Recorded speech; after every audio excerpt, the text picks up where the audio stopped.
Good morning. My name is Tom. I come to you from Northern Maine.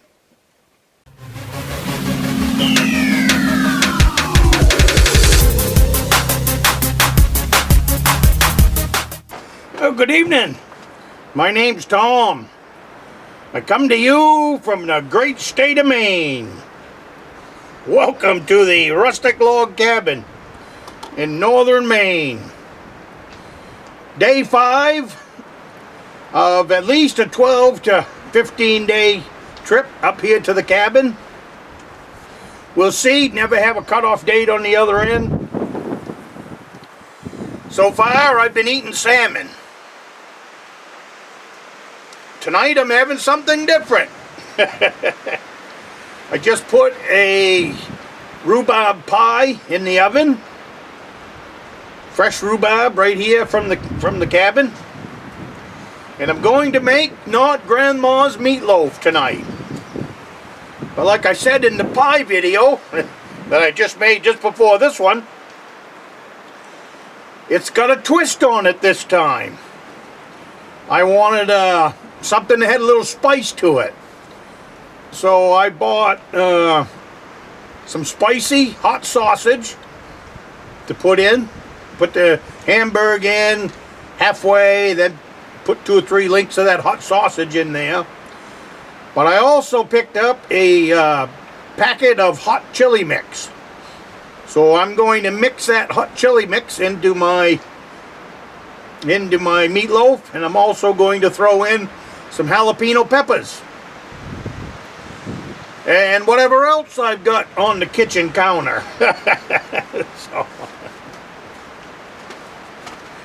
But that ought to give that meatloaf a little bit of a kick is what I'm hoping for. Been a busy last 5 days. I've been fishing, I've been working, I've been fishing, I've been working.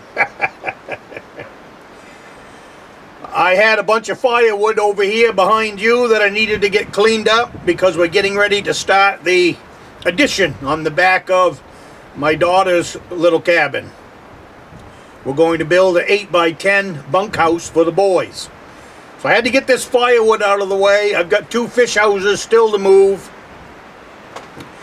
The grass was getting ahead of me because springtime hadn't been mowed yet. So got the wood off the grass so I could cut the grass. So now that's done. And we're going to finish out this fishing trip. And then I'll be headed back up here very shortly with a load of lumber.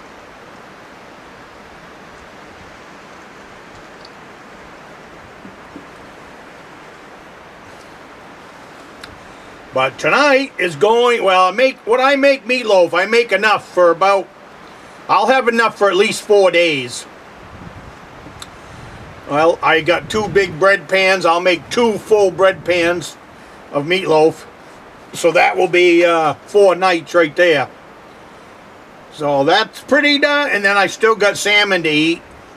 One of the things I tried this trip was plugging a small refrigerator into my solar system. And so far, it's working really well. Working better than I ever could have imagined. The batteries have not dropped below 12 at all. And we had 2 cloudy days where I thought, oh, it's really going to drop now. And it still didn't drop below 12. It actually stayed at 12.4. So I turned the refrigerator up. Last night I had it as high as it'll go is 7. And it felt like it was kicking on a lot at 7. Everything in it froze. In the freezer, the salmon all froze up nice. My bait, which is the real reason I want the freezer, was so I can keep my bait frozen until I want it. My bait is hard as a rock. So it's accomplishing that.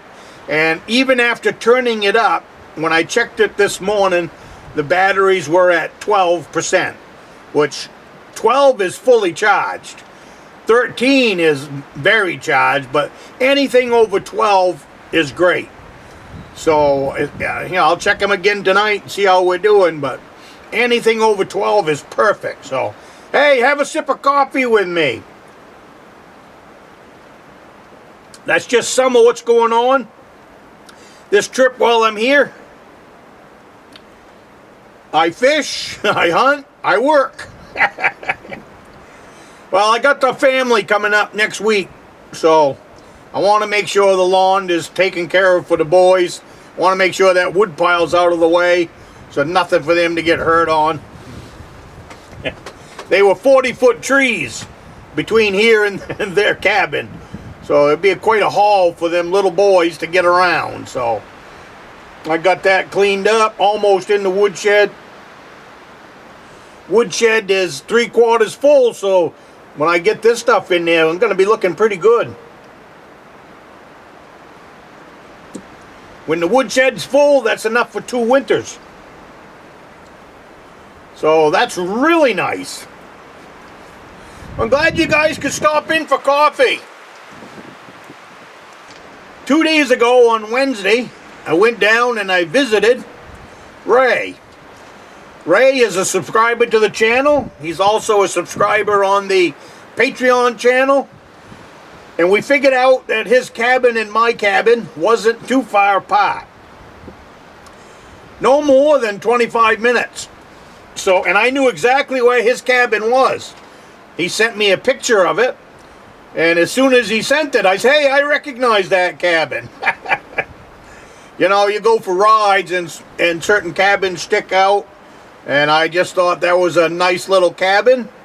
And it just stayed in my memory bank. Plus where it was located, it's on a corner lot. So it was something that just stuck out in my mind. One of them roads I travel quite a bit. I don't like to go home the same way twice. So I'll take many different roads. I'll make the GPS take me in a different direction. Pretty near every trip. Just so that it keeps it interesting, and you never know what you're going to find, you know.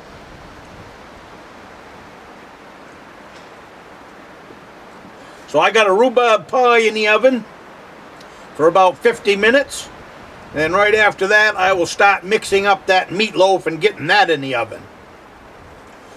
And I just come across a new recipe that I am looking forward to trying. My oven will only take those the pot roast, so I mean, them 2 meatloaves, so I can't do it tonight.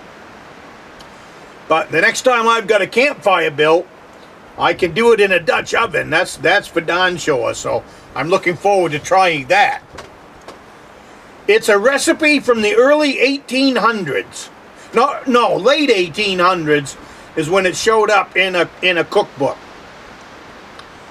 And so simple that as soon as I saw it, I said, well, I'm writing that down in my cookbook, so I didn't forget about it, because I have a tendency to do that too. But I wrote it in the book so I don't forget about it, so I'll definitely do it. You're going to love this one. You take an onion, a medium-sized onion. Don't peel it. Don't anything. Stick it in the oven. Skin and all. So I'm going to stick it in my Dutch oven while I'm up here, probably 3-4 of them. And you cook it at 400 degrees for about 35 minutes. And then when you're done, you take it's called baked onions, what it's called. No different than baking a potato in the oven. Exactly the same. So when you take the onion out of the oven, you cut the end of it off, then you squeeze the onion out. Now is when you throw away the skin. Then you put a little salt and pepper on it, or you can put a little salt and pepper and a little butter, but I guess it's really good with just a little salt on it. And if you think about it, I'll bet you it's really good, and that's why I'm excited to try it, because I really like onions. And you take an onion that is slow cooked and sauteed, them are the best, because all the sugars that are in an onion aren't charcoaled away. They aren't burnt to a crisp. But you know, if you cook an onion too fast in a frying pan, you lose all of the flavor that onion has because you cooked it out of it. But by baking this in an oven for 35, 40 minutes, all that goodness is going to be right inside of that onion skin. And there's nothing that tastes any better than a slow cooked onion anyways. So I'm going to give that a whirl. And it's already in Papa's cookbook, because that's a good one. You know, you throw a couple onions on the campfire in a Dutch oven, maybe a couple baked potatoes. That would make one heck of a supper.